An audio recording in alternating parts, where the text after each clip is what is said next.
welcome to Child Crest. It's all about the child. The child is delicate, but much more delicate are the times and experiences of the child which eventually forms the basics of what the child becomes in life.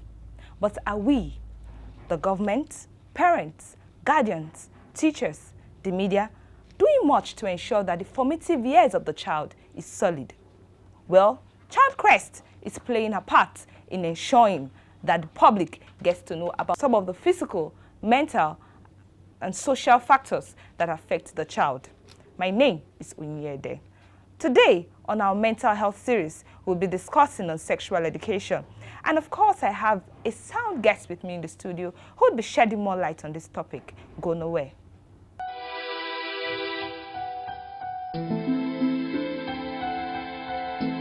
Hello and welcome to Child Crest.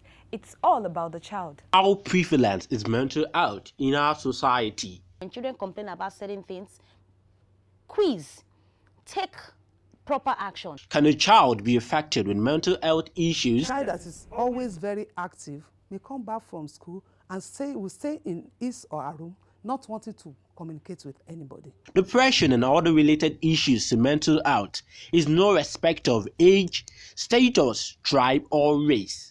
Season 3 of Child Crest presents seasoned psychiatrists and psychologists to debunk the myths and misconceptions on issues related to the mental well-being of the child and the family at large. For sponsorship and participation, call 080-230-69388 or 080-355-49317. Like us on our Facebook page and drop a comment on the number on the screen or email us at info@imsmedia.com.ng. You're welcome back, and the program is still Child Crest. In case you're just joining us, our topic for today is sexual education. And with me in the studio is my sound and enlightened guest in the person of Florence Ogwu. She is a family life therapist, a sexuality coach, and a parenting expert. Welcome, ma. Thank you. Thank you for having me here. It's nice having you in the studio. I'm glad to be here. When we say sexual education, it might sound like, oh, familiar words.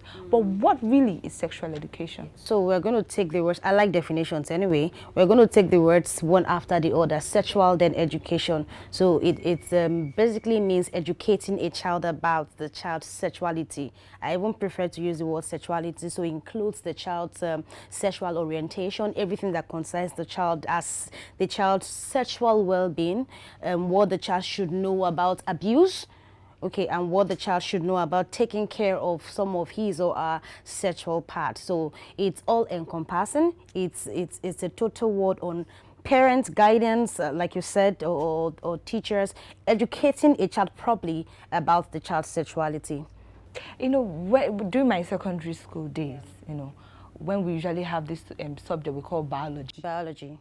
You know, and our teacher happened to be a man. Okay. So when he wants to talk about the parts of the body, okay, he's always being too careful, and he will go, don't you know the part? You know, he's not always too particular.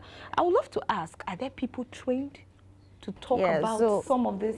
Being a biology teacher doesn't make you an educator, a sexual educator.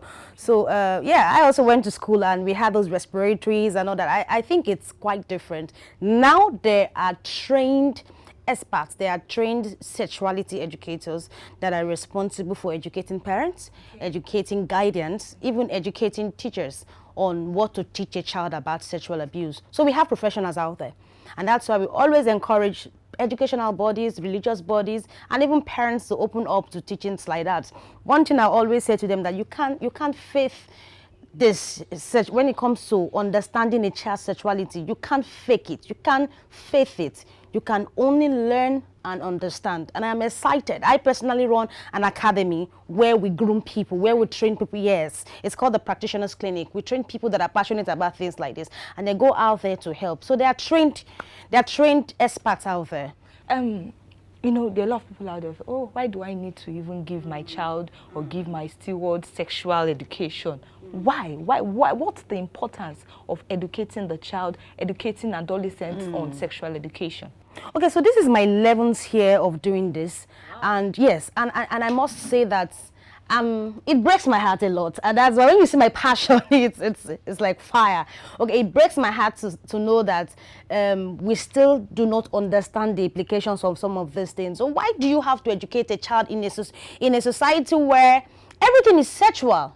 You want to sell toothpick, you use the picture of a naked lady to market the toothpick. So they're beginning to make these things, and even girls become like commodities. So when the boy sees that naked picture, different things are running through the mind. So the truth is, the things out there are quite devastating. You have movies that even when the movie is rated 18, you have a 5-year-old watching the same thing, and the child wants to practicalize what has been seen on that movie. So I would rather we educate children so when they are faced with some of these things out there, they are able to, to overcome it. And apart from that, we have predators. We have people that are abusing children out there. So if you do not educate the child, if you do not tell the child what to do when the child is faced with a situation where the child wants to be abused, then what happens? At the end of the day, the child gets abused. So the reason we should do this is because the society is not smiling, it's not helping issues at all. There are guys and ladies out there that are bent on abusing children. They are sexual addicts. So what we should do, how to play our part, is to say you equip the child, educate the child on what the child should do. So if we were all saints in this world, if there was nothing sexual out there, there's no sexual abuse, there are no predators out there, perhaps it would have been nice. Even at that, it is good to have the knowledge. Yeah. But because we have predators out there, we must have educators. We must have those children educated. Would you like to share with us some of experiences you've had with 1 or 2 children? Okay. Like I said, it's my 11th year. Because I'm, almost all the time on air and all that, whether television or radio and all that. So I've had cases. In fact, there was one heartbreaking one I got of a 2-year-old. The truth is, 2-year-olds are being sexually abused. Wow. Yes, 2-year-old. In fact, one of the cases that broke my heart was a father calling to say that his 2.5-year-old child has just been abused by his neighbor. So it was someone that watched one of my interviews on TV that gave them my number, and then the person had to call me. The bad thing was that it was one jobless 35-year-old boy, and then the boy got himself out because those people were not well to do, and so they were able to. The boy was able to release himself out, but because it got to our office, we were able to pick it up. So those are some of the cases we have. Parents saying that, okay, we live in a 1-room apartment, and we were having a nice time. I think my husband and I were having a nice time, and then my child just came in, not you understand. And then the next thing, we're out of the house the next day, and the child felt like practicalizing what he has seen out there. So I've lost count, sincerely, and I like to say that it's one of the most difficult part of my work when I have to administer therapy on a child that has been abused. So it's not something that I read in a book. It's not something that I watched on TV. It's something I handle, and I like to say that sexual abuse is real. There are cases I can't share out here, but if I'm not the one handling it, maybe a team member is handling it. So it's on a daily basis. It's about school, teacher abusing a child. And when we talk about sexual abuse, I also like to say that it is not related to the opposite sex. So for instance, parents feel very comfortable to leave their female child with a female teacher or guardian or whatever. Ladies are abusing girls. We know lesbianism. So it's on the increase. So we are saying that we should be at alert and not just assume and become relaxed in this situation. Thank you very much, Ma. This is really getting interesting. Yeah. Let's go on a break, and when we'll come back, the program continues. Go nowhere.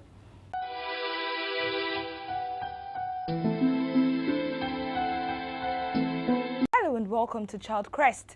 It's all about the child. How prevalent is mental health in our society? When children complain about certain things, quiz, take proper action. Can a child be affected with mental health issues? A child that is always very active may come back from school and will stay in his or her room, not wanting to communicate with anybody. Depression and other related issues to mental health is no respect of age, status, tribe, or race. Season 3 of Child Crest presents seasoned psychiatrists and psychologists to debunk the myths and misconceptions on issues related to the mental well-being of the child and the family at large. For sponsorship and participation, call 080-230-69388 or 080-355-49317. Like us on our Facebook page and drop a comment on the number on the screen, or email us at info@imsmedia.com.ng. Welcome back. And if you're just joining us, the program is still Child Crest. And I still have with me my sound and enlightened guest in the person of Florence Ogwu. She is a family life therapist, a sexuality coach, and a parenting expert. Thank you, ma'am. I'm enjoying you, man, and I'm sure that the people out there, viewers out there, are being educated, especially the parents. Before we went on the break, you were talking about why is it important for the children to get this knowledge on sexuality education. I would also like to ask, are there any methods or techniques, special methods or techniques applied in educating these children? Okay, so if your child has brains, if your child can learn, even special children with special needs, there are ways you can use science and all that to educate them. So there isn't really. It's just having the parent-child relationship, and you are able to talk to your child. If it's at home, we do not advise a formal, so you sit down sometimes maybe with a board and say, okay, now I want to teach you sexuality education. You don't do that. So because some parents, sorry to cut you there, some parents feel shy. Yes. You know, how do I start telling how your I'm sure you never got it. Never got exactly. That. I never got that. So when I host parenting sessions, sometimes you hear parents say, I never heard it. So the question is, how do you give what you don't have? Okay, so parents are saying that nobody educated me. How do I educate my child? And that's why I'm happy. Child Crest, I'm sure you people, you have parenting sessions and all that. So if parents would always attend parenting sessions and learn this technique, so there are ways to do that. And one major thing also is to understand a child's personality. I can't overemphasize on that. Yes, a child is as vulnerable as his or her personality type. So if parents can understand, and these things come from their day-to-day activity. So if you have a child that is very introverted, most likely that child is prone to abuse. Introverted children do not have a lot of friends. So for instance, if they have one friend, they want to keep those people to themselves.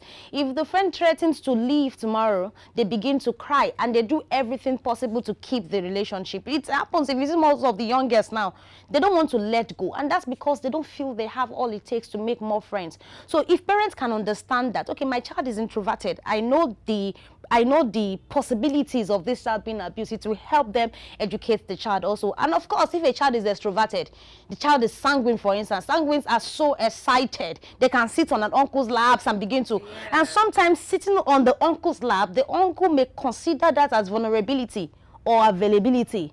Do you understand? So if parents know these things, know their children's personality, it helps them to educate them properly. And another way parents can do this is maybe something pops up on TV.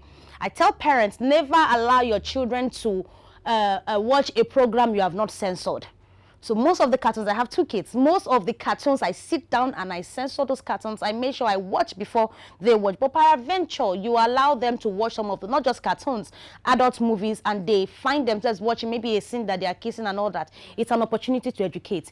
Don't say close your eyes, because children are very smart. Sorry to cut you in there. I have my mother, when I was in Polish, she's like a school mother to me. She once told me that her dad would just, when they're watching such obscene stuff, like when they want to start, covering, and he said, watch it.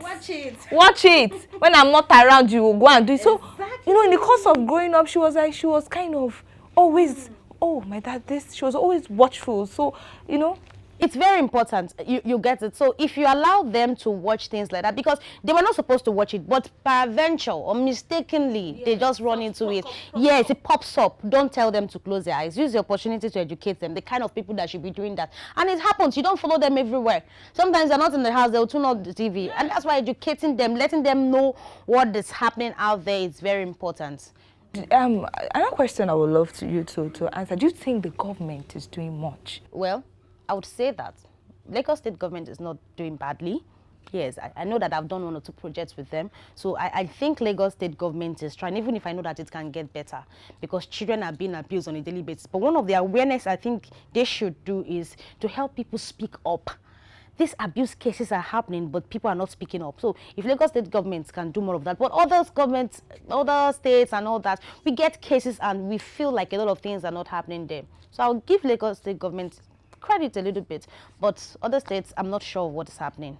Thank you so much. You're welcome. In terms of offenders, people who violate these children sexually, do you think the law is really fulfilling its purpose of bringing these people to book? Yes, I think Lagos State government, again, is trying. It's not because I'm in Lagos State. It's because, like I said, I've been able to do stuff with them. So attempted rape, for instance, is 14 years imprisonment.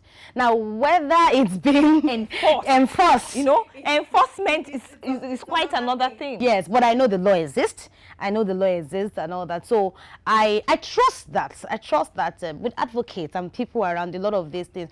But then I've not really seen any sexual offender that has gone scot-free.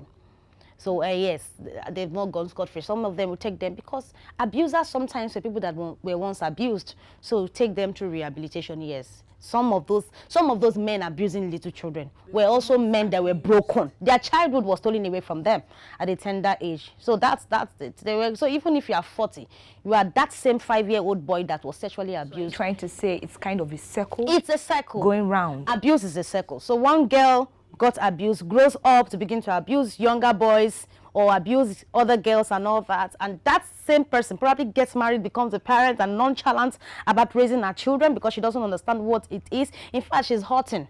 So at the end of the day, this thing is a cycle, and when you are being raised by a hurting mother, what do you have? The same thing. Nothing is being taught at home. So let me quickly also mention that the media has done a lot of havoc to this also, and thank God, same thing like I said with the government, we are able to get into the media gradually. The kind of things that are being produced out there are not helping issues. You sing songs and children these days are extremely smart. You're releasing songs that will instigate or trigger their sexual orientation or their sexual thoughts. You act movies. You might find it, sorry to cut you in there, it's possible you find it easy to censor movies, but you might not find it easy in censoring some of these songs. Thank you very much. And just like few years ago, I just went to a nearby store to buy something, and I heard a child singing a particular song. Guess what? I've heard that song over and over, but the lyrics didn't make sense to me because it's either I'm driving, I just heard my radio, I'll change it immediately. I'm not a fan of them because they are making my job difficult for me. Yes. When I go to these schools and the children are singing their latest song, I'm like, these lyrics are terrible. But that one, for some reasons, just passed me by. I didn't understand until one small boy was singing this song, and for the first time, the lyrics made sense to me, and I screamed. He's singing it with understanding. Thank you. And subconscious, I've actually nodded my head to that song before, when it was. So I didn't know that was the lyrics. And that boy was, when I said, sorry, what did you just say? And the boy broke the thing down. I was scared for that child's sexuality from that day because the lyrics was really terrible. So if the media can help and do some of these things, I think the world will be a better place. Thank you so much, Ma. I'm really enjoying this conversation. This topic is under our mental health series. Yes. How does this sexual education, educating the child on sexuality and all of that, and when the negative part is when these children are not having this sexual education, how does this affect the child mentally? A whole lot. We are a product of what we think. We're a product of what goes into us also. So, for instance, some of the cases that I've handled, these children, their mental health gets demoralized totally. You can't take mental health away from sexuality. It goes hand in hand. So, anytime you neglect the responsibility of educating a child, you are also setting that child up to be mentally ill. So a lot of them, because when you have been abused, the truth is a lot of things will change in your mind. A lot of things. So some of them get angry easily. That's one of the ways you know when a child has been abused. The child begins to throw tantrums because there's a mental imbalance. So you hear parents say that he's so stubborn, she's so stubborn, she doesn't listen to me. The truth is, have you found out what has happened to the child? The child is a bully. Behind every bully, you need to find out what has happened. Is either there's an attempt. I'm not saying it's absolute. I'm not saying it's a principle. I'm saying that most times that may just be it. So you have children that are not fine. You have children that are not also doing well in school. They are not able to assimilate. And you're wondering, you're changing them from one school to the other. no improvements. And so the 5 schools cannot be wrong at the same time. The best thing you need to do is probably sit your child and find out what is happening and take your child to see a therapist. So the bottom line is you can't separate these two. For every child that has been neglected, for every child that has been molested, the child is at risk. The mental state of the child is at risk, and by extension the child cannot function well in the environment. The child cannot even function well in the academic setting and all that, and especially in the family too. Thank you so much, ma. Thank you so much. I appreciate the passion in which you are addressing this issue. Thank you. On a final note, Yeah. so what's your advice out there to parents, government, media? Okay, for every child, when you see a child, that child represents a nation. Okay. That child represents the future. In fact, the child is leading already. Okay, so I would like to say to parents that we should be more intentional about the process of raising our children. Okay. You don't raise your child based on assumption. You don't also raise your child based on negligence. So please, we should pay a lot of attention. When children complain about certain things, quiz, take proper action. If a child comes back from school, ask them the kind of play and everything, the activities that they have in school. And for the government, when the state of the child is okay, then you know that the future of the nation is also fine. I want the government to be more involved, more than they are already, in the well-being, mental health and sexuality well-being of the child. The truth is, it's a collective effort. If parents are going to do their own, then the government should do their own, their religious setting, the religious organization, and of course the nation at large. But everybody is responsible for the children out there. We need to go back to community parenting, where when something is happening to a child, it concerns you. Yes, everybody. Now everybody wants to keep their own. A child is being abused, it's not my child. You even correct a child in the wrong thing. The parents say, why should you beat my child? Why should you? So we need to go back to that time where anybody can correct your child in a positive way, and anybody can help you protect your children. Lastly, I would like to say that no child is totally safe until other children are safe. So the next time you see a child that is prone to abuse, you need to take action as an adult out there.